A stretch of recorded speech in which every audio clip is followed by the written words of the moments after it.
This video, we're going to be talking about how to reset Cadence Bank password or user ID. So let's just get straight into the video. As you can see, when you open your Cadence Bank, you're going to be welcomed with this screen right over here.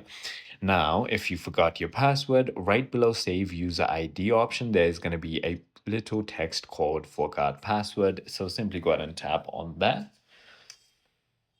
Once you go ahead and do that, you're going to be taken into this window right over here where they're going to ask you your user ID and your SSN. Click on submit and they're going to send you a verification code to the registered mobile number. And once you go ahead and enter that verification code, they're going to let you change your password. Same with the forgot user ID option on the right hand side.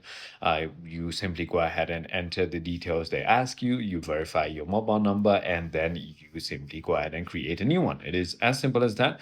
I hope this video clarified everything for you. If it did, hit that like button. And if you have any other queries related to anything else, you can comment down below and I'll see you on the next one.